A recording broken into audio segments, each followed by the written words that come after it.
नमस्कार साथियों। बांदीकुई में लगातार लूटपाट, चोरी और अब मॉब लिंचिंग हत्याओं की तरफ घटनाएं रुख ले चुकी हैं और लगातार एक भी दिन ऐसा नहीं है जिस दिन बांदीकुई में लूटपाट नहीं हो रही हो। सुबह उठते ही खबर ये पूछी जाती है कि बांदीकुई में क्या हो गया। किसी दिन अगर ये वारदातें नहीं हो तो शक होता है पुलिस प्रशासन के ऊपर, शक होता है यहाँ के नेताओं के ऊपर कि ये वारदातें क्यों नहीं हुई। पूरा बांदीकुई डरा हुआ है, सहमा हुआ है। हमारे साथ बांदीकुई के युवा नेता अभिषेक जी कोलारना साथ में बैठे हुए हैं। इनसे बातचीत करेंगे बांदीकुई के रुख को लेकर के। अभिषेक जी, बांदीकुई की इन वारदातों का जिम्मेदार कौन है? बांदीकुई में लगातार बढ़ती चोरी अपराध लगातार बढ़ रहा है। लास्ट 3 मंथ से चोरियां देखने को मिल रही थी, अपहरण देखने को मिल रहा था, लेकिन अब उनका रुख हत्याओं की तरफ होने लगा है। इसका मुख्य जिम्मेदार, जैसे कुछ चोरियां होती थी तो हम ज्ञापन देते थे पुलिस प्रशासन को, वो करवाते थे, लेकिन पुलिस प्रशासन कोई ध्यान नहीं देता था। अब वो अपराधियों को इतने हौसले बुलंद हो गए हैं कि लोगों को पकड़ के खुद ही न्याय करने लगे हैं, पेड़ के बांध के मारने लगे हैं। इनका मुख्य जिम्मेदार जो अपना प्रशासन है, यहाँ का पुलिस प्रशासन है। और कहीं ना कहीं इनको जो बचाने, अपराधियों को हौसले इसलिए बुलंद है, इनको राजनीतिक संरक्षण मिलता है। यहाँ के राजनेता, जनप्रतिनिधि इनको बचाते हैं, जिसके कारण अपराध लगातार बढ़ रहा है। और जैसे ही अभी दिनेश मीणा वाला मामला हुआ, इसमें लोगों ने उनको पेड़ के बांध के मार दिया जाता है। लोगों ने अभी एक सीसीटीवी भी वायरल हो रही है जिसमें दिनेश मीणा साफ दिख रहे हैं कि बाइक लेकर के भाग रहे थे, तुरंत दुकानदार ने पकड़ लिया। ठीक है, मानते हैं वो जो भी है, सीसीटीवी की पूरी फोटोज अभी सामने नहीं आई है, मान लेते हैं थोड़ी देर के लिए हम, अगर वो बाइक लेके जा भी रहा होगा, लेकिन उनको किसने हौसला दिया इतना, उस भीड़ को किसने इतना अधिकार दिया कि उसको पीट पीट के मार देंगे? अगर ऐसा ही है तो कहाँ है कानून व्यवस्था? कोर्ट, पुलिस को सबको उठा देना चाहिए। किसी भी भीड़ या किसी भी इंसान को अधिकार नहीं है किसी को मारने पीटने का। और इन अपराधियों को इतना हौसला बुलंद क्यों है? कौन इनको बचा रहा है? ये सवाल करो आप। इनको बचा कौन रहा है? यहाँ की पुलिस प्रशासन बचा रहा है, यहाँ के विधायक बचा रहा है, यहाँ के पूर्व विधायक बचा रहा है, बचा कौन रहा है? मुझे तो लगता है कि राजनीतिक संरक्षण के कारण ये लोग बचे हुए हैं, जिनके कारण इनके इतने हौसले बुलंद है। मैं सीधा सवाल हमारे भागचंद टाकड़ा जी से करता हूँ, मौजूदा विधायक से करता हूँ, कि आप वोट लेने के लिए आप इतनी दूर दूर तक चले जाते हो, अंत तक आप पहुंच जाते हो, लेकिन कम से कम अगर आप जिम्मेदार नहीं हो, आप अपराधियों को नहीं बचा रहे, तो कम से कम इन लोगों से आके मिलो, परिवार से आके मिलो। परिवार रो रहा है, उन्होंने अपना बेटा खोया है, आप एक जिम्मेदार पद पर बैठे हो, आपका आपका आपकी जिम्मेदारी बनती है परिवार से आके मिलो, बैठो, पूछो। अगर न्याय नहीं कर सको तो परिवार से कम मिलो। मिले थे टाकड़ा जी तो जब गुड़ा कटला में वारदात हुई थी तब परिवार से मिल के आए थे। टाकड़ा जी गुड़ा कटला में जो वारदात है उससे मिलकर आए थे, बहुत अच्छी बात है। उसके बाद में टाकड़ा जी कहाँ गायब है? ट्विटर फेसबुक खेल रहे हैं। अभी दिनेश जी को मामला हुआ था, परिवार 2 दिन तक हम पूरी रात धरने पर बैठे थे, पूरी रात वहीं सोए थे। टाकड़ा जी को आके समाचार लेने चाहिए थे। अभी जगदीश वाला मामला हुआ है, उनके पैर काट दिए जाते हैं, उनसे आके मिलना चाहिए। कहीं ना कहीं ये एक सवाल खड़ा करता है कि सारे नेता सारे चुप क्यों हैं? टाकड़ा जी थोड़ी रोकेंगे इन वारदातों को। पुलिस प्रशासन का काम है, टाकड़ा जी का काम है पुलिस को ऑर्डर देना, पुलिस को फ्री हैंड करना। वो तो उन्होंने कहा है कि जो भी मुजरिम है उसको जल्द से जल्द पकड़ा जाए, किसी भी समाज का हो। यहाँ अपराधी किसी समाज का नहीं होता। अपराधी की कोई जाति नहीं होती। अपराधी अपराधी होता है। विधायक साहब हमारे बांदियों के विधायक है, उनकी जिम्मेदारी है, जवाबदेही है कि अपराध क्यों हो रहे हैं। वो एक जिम्मेदार पद पर बैठे हैं। अगर उनको पुलिस प्रशासन को बोलने के बाद भी ये वारदातें नहीं रुक रही हैं, तो कहीं ना कहीं कमी है। अगर फिर भी उनसे बांदियों की जिम्मेदारी नहीं संभल रही है, तो बांदी इस्तीफा दे दो विधायक पद से। बहुत बड़ी बात कह दी आपने। अगर जिम्मेदारी नहीं समझ रहे तो इस्तीफा दे दो। चोर लूट खसूट को रोकने की जिम्मेदारी किसी भी नेता की नहीं होती है, ये पुलिस प्रशासन का काम होता है। कहीं ना कहीं पुलिस प्रशासन ढीला नजर आ रहा है। आप ये भी कह सकते हैं कि पुलिस के ऊपर दबाव आ रहा हो। आप डायरेक्ट सवाल कीजिए, इस्तीफा कहां से आ गया इसके बीच में? पुलिस प्रशासन के ऊपर दबाव किसका आ रहा है? कौन ऊपर से आ रहा होगा, अलग नेताओं। ऊपर से कहां से आ रहा होगा? सत्ता पक्ष में कौन है? बीजेपी। टाकड़ा जी के समर्थक तो कहते हैं कि टाकड़ा जी ने पुलिस को फ्री हैंड कर रखा है। फ्री हैंड कर रखा है तो पुलिस काम क्यों नहीं कर रही? ये पहली वारदात नहीं है। लगातार 3-4 मंथ से 20 ऐसी वारदात हो चुकी हैं, जिसके कारण लगातार वारदात बढ़ रही है। लगातार 3-4 मंथ से लगातार ऐसी घटनाएं सामने आ रही है। अगर उन पे वही रोक लगा देते तो ये आज ये दिन हमको देखने नहीं पड़ते।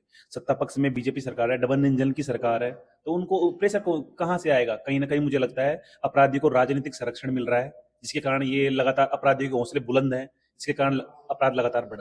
आप मनोज मीणा के साथ धरने पर दिखाई दिए, आप नरेश मीणा जी के साथ भी दिखाई देते हैं। नरेश मीणा जी बांदीकुई क्यों नहीं आए, जबकि ये मीणा समाज का एक बहुत बड़ा मुद्दा था, सामाजिक लेवल का भी था, और अगर नेता के तौर पर देखा जाए तो एक बड़े समाज को, एक पूरे बांदीकुई विधानसभा को एड्रेस करने का समय था। इसमें नरेश मीणा जी को आना चाहिए था।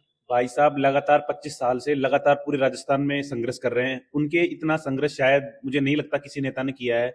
भाई साहब पूरे एक है, राजस्थान इतना बड़ा है। अभी आपने देखा होगा देवलियारा में एक घटना हुई थी, उसको लेकर कलेक्टर को ज्ञापन दिया। उससे पहले 12 में आंदोलन किया, उससे पहले देवलियारा में लगातार आंदोलन कर रहे हैं। जहां भी घटनाएं होती हैं वो पहुंचते हैं।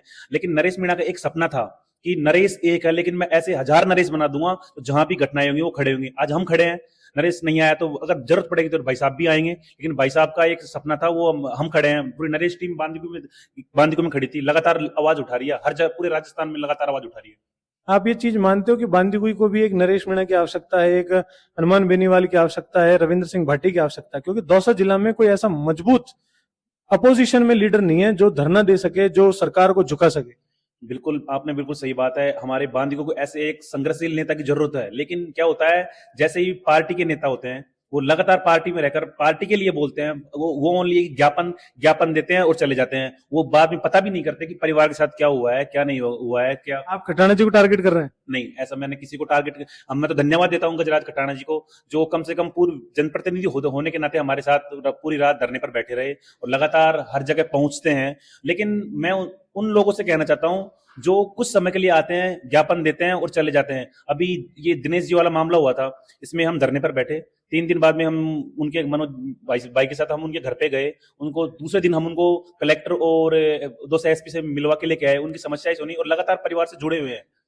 आप कलेक्ट्रेट भी गए, एसपी ऑफिस भी गए, ज्ञापन दे के आए, उसका क्या रुझान मिला, क्या?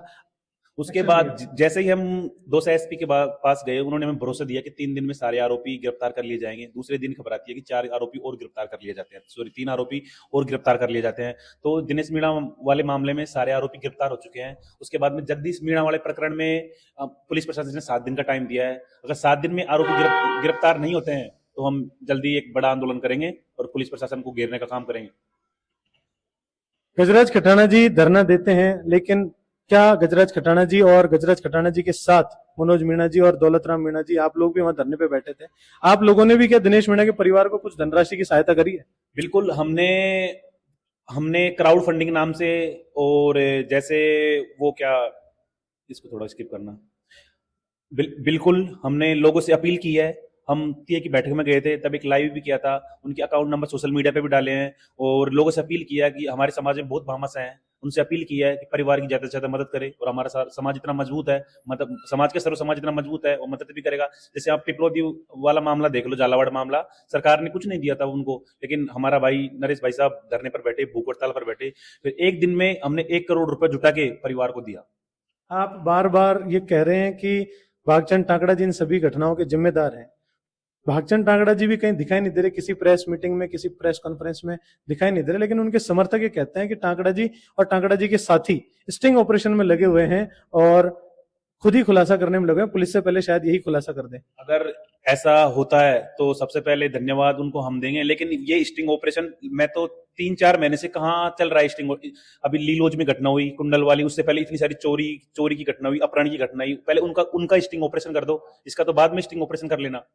पहले जो पूर्व में घटना हुई है उनका तो स्टिंग ऑपरेशन कर दो। और आपको एक बात और बताता हूं मैं, दिनेश मीणा वाले मामले में अभी गुड़ाकटला में एक बुजुर्ग महिला के पैर काट लिए जाते हैं। वो तो एक पैर नहीं काटते, एक कड़े काटते हैं, उसमें पैर जल जाता है। वो भी बहुत निंदनीय घटना थी। उन आरोपियों का पूरे बस गुड़ाकटला में जुलूस निकाला था। उसके बाद ये दिनेश मीणा वाले मामले में एक जाति के अपराधी ज्यादा होने के कारण इनका जुलूस नहीं निकाला जाता है। इसके पीछे किसका हाथ है? आप ये सवाल उनसे करो कि आप चाहते हैं कि जैसे गुड़ाकटला के आरोपी का जुलूस निकाला गया, वैसे ही इन सभी 5-8 जो आरोपी हैं, इन सभी का जुलूस निकाला जाए? बिल्कुल, इनका जुलूस निकालना चाहिए। और हमने उस दिन मांग पत्र में एसडीएम साहब ने ये कहा था कि इनका जुलूस निकालेंगे। हम 2 एसपी से मिलकर आए थे, कलेक्टर से मिलकर आए थे, सबने कहा था जुलूस निकालेंगे। फिर उसके बाद में जुलूस नहीं निकाला जाता है, इसके पीछे किसका हाथ है? आप ये सवाल, कहीं ना कहीं संरक्षण प्राप्त है उनको। बिल्कुल, अपराधियों को संरक्षण प्राप्त है और यहाँ के मौजूदा विधायक, जनप्रतिनिधि उन अपराधियों की मदद करते हैं, इसलिए उनके इतने हौसले बुलंद है। अभिषेक कोलाना जी बहुत बड़े बड़े आरोप लगा रहे हैं भागचंद टांकड़ा जी के ऊपर। इनका कहना भी सही है, जैसे गुड़ाकटला के आरोपियों का जुलूस निकाला गया, वैसे दिनेश मीणा हत्याकांड में जो भी लोग शामिल थे उनके जुलूस निकालना चाहिए, और अलग अलग वारदातों में जो भी लोग शामिल है उनका भी जुलूस निकालना चाहिए, ताकि गुंडों और अपराधियों में डर का माहौल जनरेट हो। यही कहना चाहते हैं सर? बिल्कुल, बहुत बहुत धन्यवाद हमारे साथ जुड़ने के लिए। आपकी बात पूरा बांदीकुई सुनेगा, आपकी बात शायद पूरा दौसा जिला भी सुने। बहुत बहुत धन्यवाद।